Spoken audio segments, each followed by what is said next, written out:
She came to me in my weakest. I am hardly ever not there, mind you. I am very weak. My conviction toward my weakness is the only strength I have. I held the razor against my arm, but I have never been one to openly revel in pain. I'd watched others dig deep into their flesh with knives, broken glass, and their own fingers, and here I was, with a blade had broken out of a big razor, not 2 inches long. I didn't cut the lacerations that lasted forever like they did. I did not leave permanent scars. I cut tiny little etchings of words, of shapes, and of occult symbols I'd browsed in the desperate hopes of help from beyond. And nothing ever came but blood and disgust. And when they healed, as if they'd never been there, I started over again. I did not think about why I did it. It felt just. I am a monster who hurts those who hurt him, and he had hurt himself the most. But she came to me, a brilliant midnight blue and all moonbeams through my window, like a map of the stars. Her mane glistened and glittered and shone with constellations, and I knew them. I could name every single one.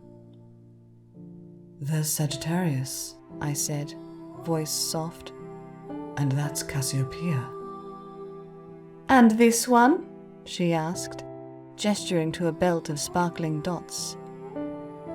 "That's Orion." She smiled.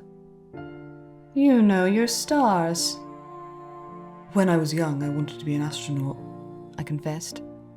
"Figured I should know the places I'd go." "What happened?"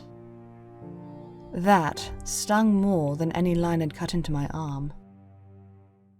"You know, life, it's so..." So, I know." There was a pause. "Are you real?" I asked her. "Yes." "How do I know that?" She smiled. "You can see me, can't you?" "I see a lot of things." "Do you see this one?" She gestured to her mane again, in a spot under her ear. "Ophiuchus. I narrowed my eyes. It straddles your crown." "Why, yes." "That's important to note because he's the serpent bearer." I sat up in bed and set the razor on my windowsill. "In Greek mythology, there was a civilization on this world thousands of years ago called the Greeks." "I know of the Greeks," she said, her muzzle slowly settling into a smile. "You don't have to explain that to me." "Sorry," I said. Felt like a fool. "I should have known." "You did not, and there is no shame in that." I scowled. "I don't need to be treated like a child by a figment of my imagination." "I am real." I ignored this. "You don't know me. I am hallucinating you because I am broken and cannot accept reality, and must manipulate everyone and everything, including myself."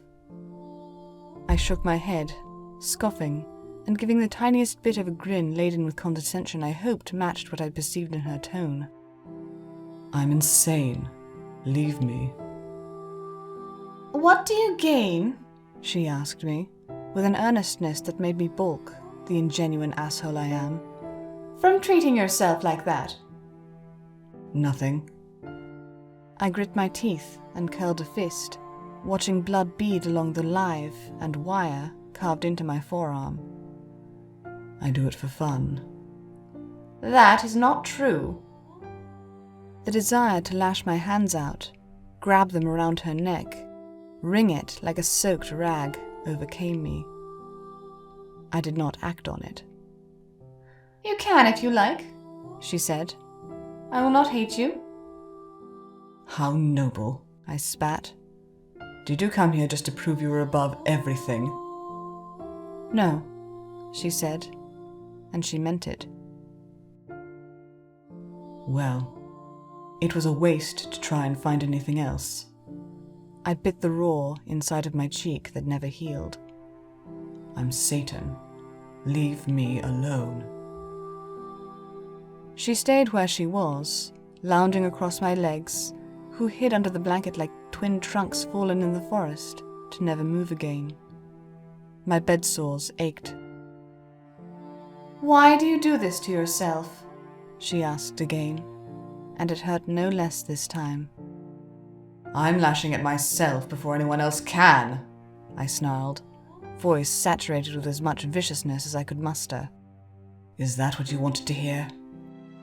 "If that's the truth," she said simply. I grit my teeth, grinding them slowly against each other, moments away from breaking them from my mouth. A snort escaped me. It sure would be pathetic if it were. Perhaps. I have been pathetic as well. It's pathetic that you're even here right now. Shouldn't you be in your own world doing your own things instead of visiting a... She held up her hoof. For the first time, I saw what could be construed as a pained expression on her face. I sneered.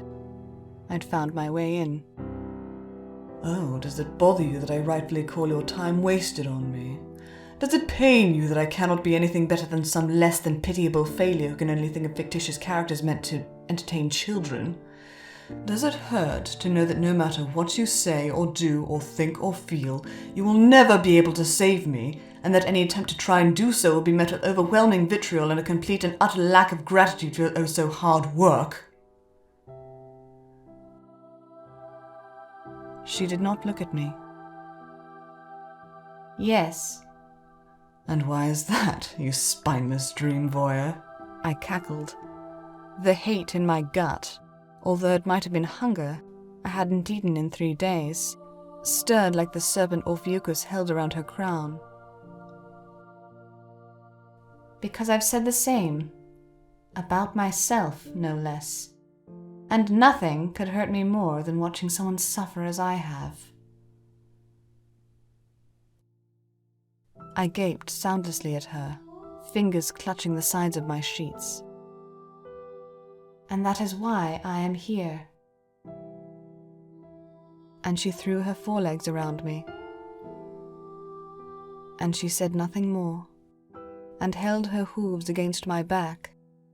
And when I tried to push away, she held me tighter. If she were a hallucination, she was the most vivid one I had had. I thought about everything that had led to this moment. A crushed can on the side of the road.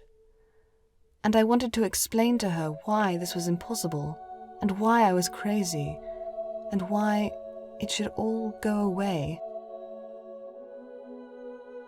Then I remembered I already had, and she hadn't left. I had made the most aggressive argument against myself, and she still didn't believe it. So she held me, and it hurt, and it was the best pain I ever felt. I broke down sobbing, and I clutched her tightly, and I didn't even think to myself that in this world I only knew of her from fantasy. "I cannot take this away from you," she whispered softly as I dry-heaved and bit my tongue to keep from wailing in utter sorrow. "But I can give this to you."